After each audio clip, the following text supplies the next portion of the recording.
Right, so here in Doncaster today, if you've seen the short, you'll already know that, and hopefully the final video is fully uploaded now and you're able to view that one. So if you've watched it, let me know by going back to it, liking, commenting, subscribing on it, okay, and that'll do me a solid. So since I'm in Doncaster through, I wasn't going to be in Doncaster, didn't really want to be in Doncaster these few days because I've got some time, but it is what it is, you know. When you've got someone ill in hospital, then you've got to prioritise that, aren't you? And I'm going to go up into the hospital and see them a little bit later. Obviously, not going to do any filming or vlogging there. But what I thought I'd do is I'd take you on a walk with me around the Doncaster Lakeside. I've done that once or twice before, and I've been really bashful about videoing in public. So I'm going to try and put my big boy pants on and get out vlogging and see what we can put together. Let me tell you a little bit about the Lakeside here. Let me open this door. It's a bit warm. So none of this was here when I was a lad. The lake wasn't there, the trees wasn't there, none of it was there. You're a bit blown out, I don't know if you can see the lake, but there is one there, trust me. And none of these buildings on the other side, I'll do this really technical thing that we do. There you go, really technical. Okay, but none of these buildings were here before. Now don't get me wrong, they're beautiful buildings. They've been put together really well and they're very high quality and well sought after and very, very expensive. Nothing I can ever afford unless I win the lottery, and I don't buy tickets, so that's that out. But all this used to be just kind of industrial land, and what else it used to be? It used to be kind of greenbelt land and nature reserve. Okay, so I'm really pleased to see they've kind of preserved sort of the nature reserve element of it, because of all the wildlife they've got going on the lake and around the lake. I'm not quite sure how long it takes to walk around the lake, so I'm going to start my Apple Watch off before we go. I'm going to try and get my steps up, my heart rate up, and call this my walking workout today. So come along for my walking workout.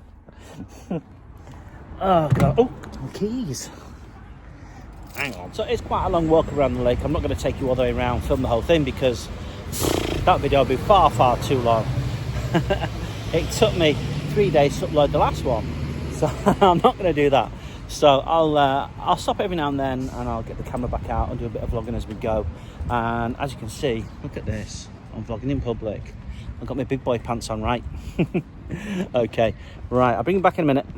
So there's such a rich sort of diversity to the nature and the wildlife around here, and the birds around here tend to make their nests, listen to that, whenever they can.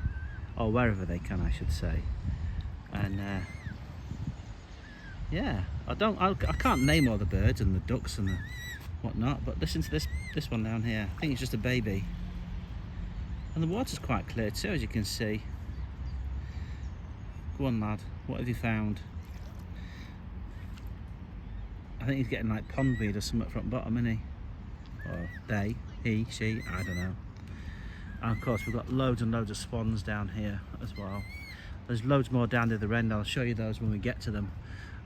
It's quite a big lake, as you can clearly see, and the intention is to walk all the way around, and then I'll be able to tell you how far it is. And this is where they like to sit and wait and stuff. Now there used to be a guy, well probably still is, who used to come down, just sit on the bank with a big bucket of food for the ducks, specialised food. There are signs up all the way around the lake. What was that looked on me? Signs up all around the lake that say do not feed the ducks, because what people do is just feed them the wrong stuff. They feed them with bread and stuff which just bloats them, and you know, it's really harmful to them.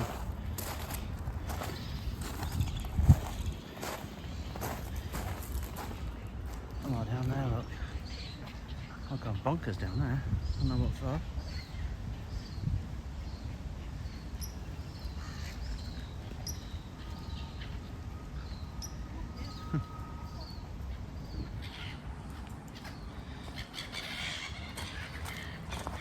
That was a bit of a flurry, wasn't it? That was another lady making a video. I don't know if she was doing it for social media or not, but there we go. She wasn't talking to the camera or anything though, so I've got one up. So I'm feeling quite confident right now. It's quite good. But anyway, wow. Many ducks, many geese, many swans. Actually, saying that, I haven't seen... Oh no, there are a few geese there, look. But I haven't seen that many geese. I know they're Canadian geese, I know they're swans, I know they're moorhens down by there. Look how close I let you get. It doesn't really show on the camera how close I am. I'm about a foot, maybe a foot and a half away from this moorhen. And they're used to humans getting quite close to them. Now, I don't have a microphone, an external microphone, which a lot of people do, but so that you might not be able to pick up the speech very well, but it's getting a bit windy. Yeah, but it's funny to think that when I was a lad, back in the 70s and 80s, and that none of this was here. This is all man-made, this lake. I remember them filling it up. It took months and months to fill this lake up. There we go. But apparently, I was talking to someone and I said, well, what does it actually bring to Doncaster, really? Well, people from towns around the area do come here for days out. This whole area, it's not just about the lake, you know, but... Oh, there we go, look.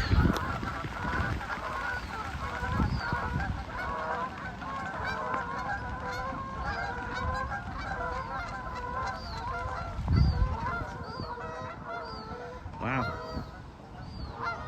And they're gone. That was fast, right? I don't know what scared them off. So, yeah, so it's not just about the lake. And we call this area Lakeside. Look at these beautiful houses behind me, look. How gorgeous are they? Got to have a few quid in your pocket for them, I'll tell you. But it's not just about the lake. It's about everything it brings. So, a whole industrial area sprouted up around it. We can see it over in the distance, and of course that brings travel lodges, it brings hotels, that kind of money into the area, which is nice. Good to see. They've rebuilt the football stadium. Doncaster Rovers Bellevue is no longer what it once was. It was just, in fact, I think it was known in football terms as the Shed, and with good reason. But that's got knocked down, and they've rebuilt it as the keep mode, which hosts not only football games but various other spectators kind of events, concerts, etc. So it's bringing in quite a bit of money into the area, which is really good, even if you're not a football fan. I like a little bit of football, but I'm not that big a fan. And of course I've built in all these little walks and cycle tracks, that sort of thing, in the area as well for people to use and enjoy, which is nice, so it appeals to people of all ages. So this walk is definitely an accessible walk if you're in a wheelchair, or is it ambulatory, is that the correct word to use? I always misuse that word, but you know, if you struggle with mobility anyway. It's got a nice flat path all the way around. There's no off-roading involved at all.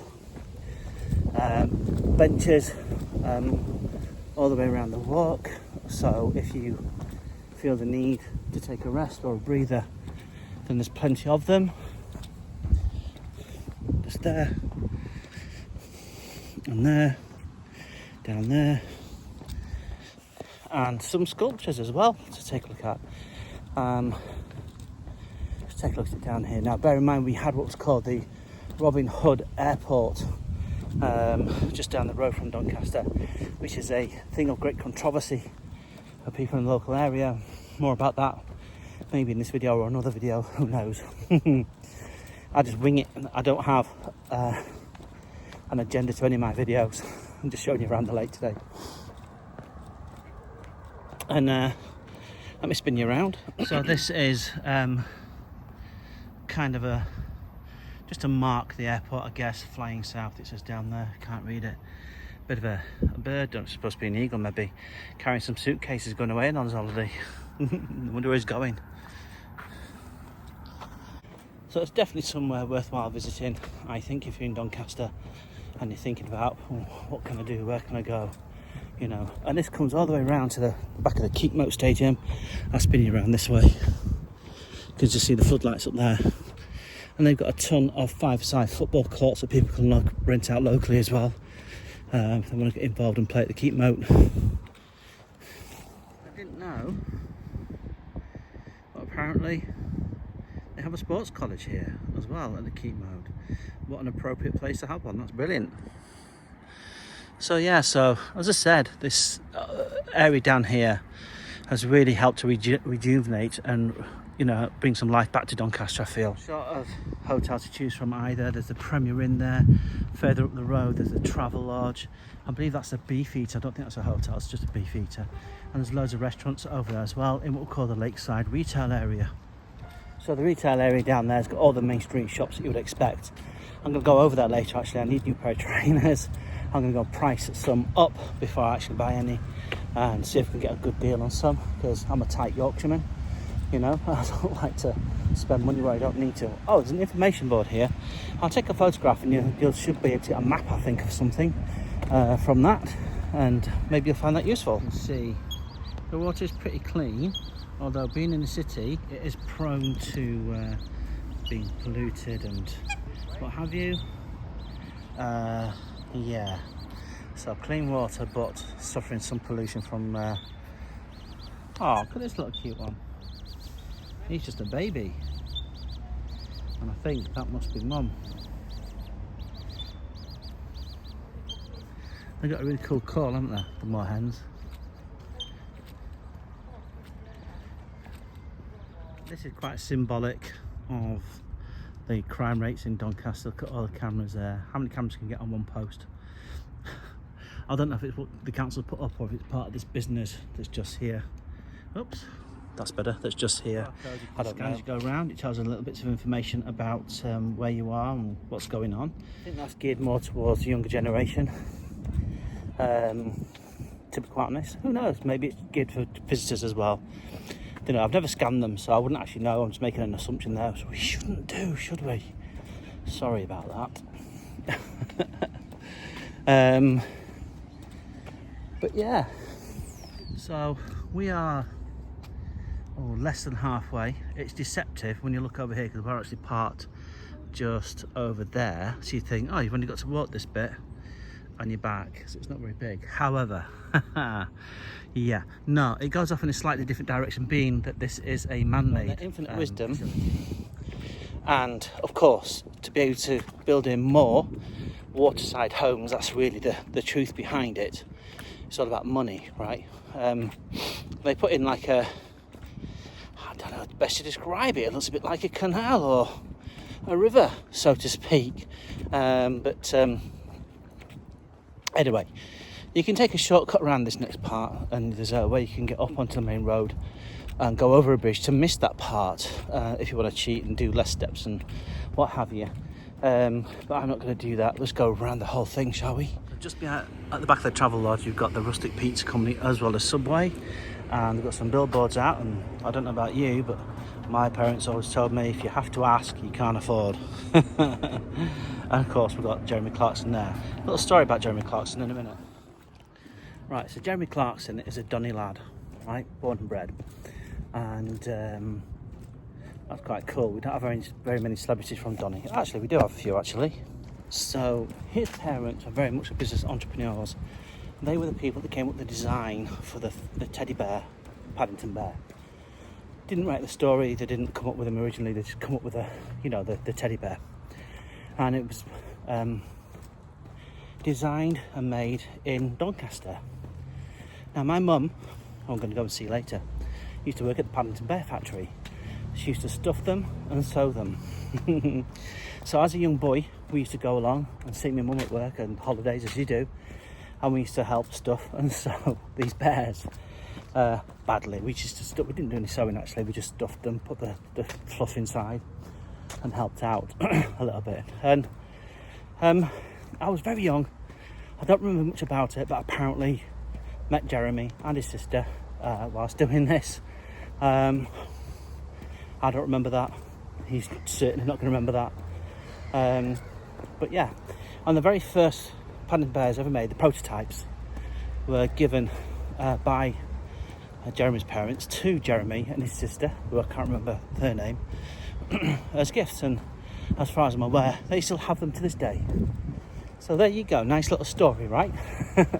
That's my connection with Jeremy Clarkson that nobody will ever care about or remember one way or another. But there you have it. Anyway, we'll come around this corner. This is the added bit I spoke about earlier. So this is the bridge. You can walk over this bridge, so you can avoid walking this part if you want to. So this part will easily add on, maybe half a mile or so.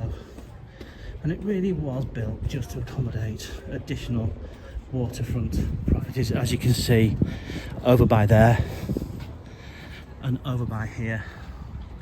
And of course, I'm not jealous in the slightest.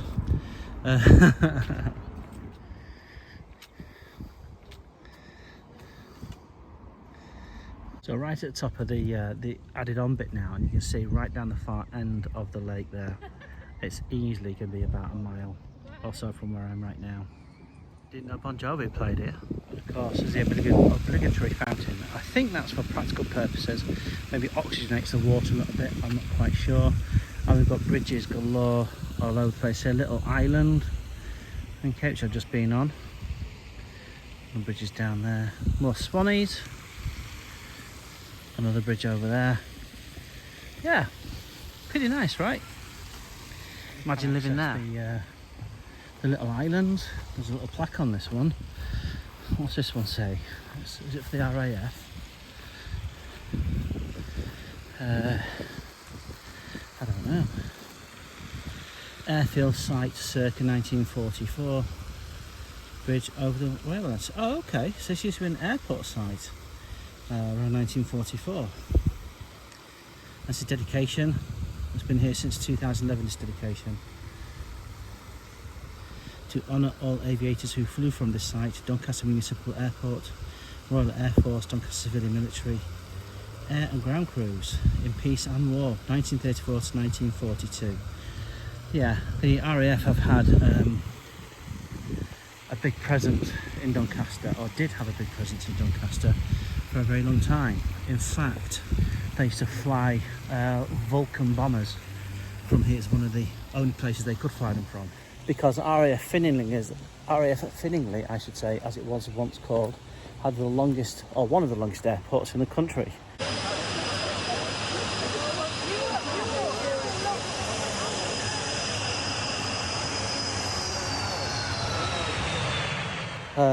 So the Vulcan bombers, I'll put a picture up here if I can find one of Vulcan bomber, just in case you don't know what they are.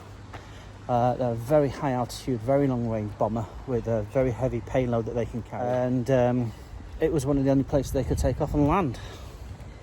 So the Vulcan bombers were used in the Argentinian War. They flew over the Falklands War, I should say. They flew over the Falkland Islands, dropping bombs from such a height that they could not be shot down. There was no defence against them because of the altitude that they could fly at and operate from. But they were long since scrapped, shortly after, I think, the Falklands War. Could be wrong. And they don't fly anymore. There's one or two that are working and operating, but not in service, and in private collections for historical value. And this is what happens when you feed the birds. Signs are put around the lake that say, "Do not feed the ducks." So they're throwing bread in there, they shouldn't be. And I've got all of the swans migrating down to this corner here, along with all the other birds. That's insane, right?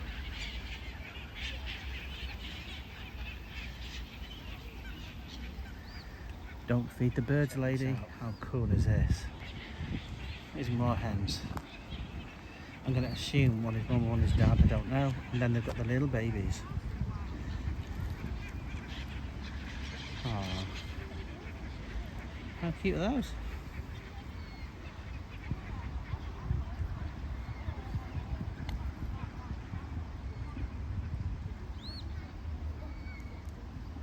Got some Little purple thistles.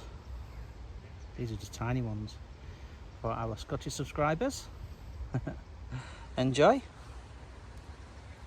Loads of them around here actually. Concludes our walk around the lake, and yeah, that's the Lakeside lake in Doncaster, not to be confused with the Lakeside shopping or retail area.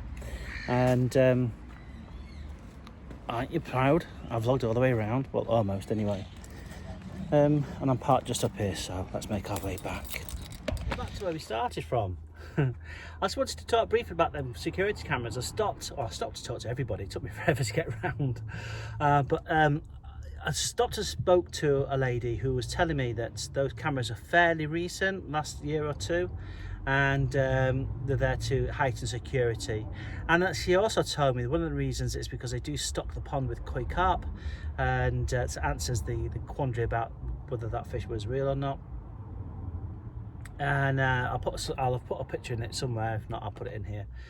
And she was saying they get stolen quite a lot. I did say, didn't I, that the criminality and the criminal elements in Doncaster are somewhat rife. They always have been. It's nothing new, nothing to do with the population makeup, as some people would have you believe. It really isn't. It's always been a bit dodgy, to be quite frank. So yeah, so she said the cameras were to help combat that and slow that down a little bit and stuff. And also because they were getting young people swimming in the water, and the signs everywhere saying do not swim. Now, I'm a former lifeguard, and I can see why they would say do not swim in there. It's not because of the wildlife. It's not because they don't necessarily want people to enjoy the water. It's because it's not suitable. The water, as we saw, does carry some sort of, although it's quite clear, it does carry to some degree, some level of pollutants. It's right next to the main roads in the city centre, so it's going to carry some pollutants, of course it is, and that's going to make some people ill and sick. That's one reason. The second one is you jump in there, you're going to get what's called cold water shock, and it's kind of sends people to just kind of lock up and panic. They can't breathe because the chest doesn't contract and everything, because all the muscles tend to tense up and cramp up straight away in cold water shock, so they can't breathe properly, they panic, and you know that's when drownings can happen. And of course the other reason is when they're panicking and stuff, if they suddenly realise, even if they're a good swimmer and that hasn't happened and everything's gone well for them, getting out again is quite difficult because there is very few exit points, very few. I think I saw 2 on the whole walk around, and you know, the walls are really steep. So if 3 mates go swimming and 3 mates get in the water, there's no one there to help them back out again because all 3 of them are in the water, right? Okay, so it's that's difficult, and so they can easily find themselves in difficulty just trying to get out of the water.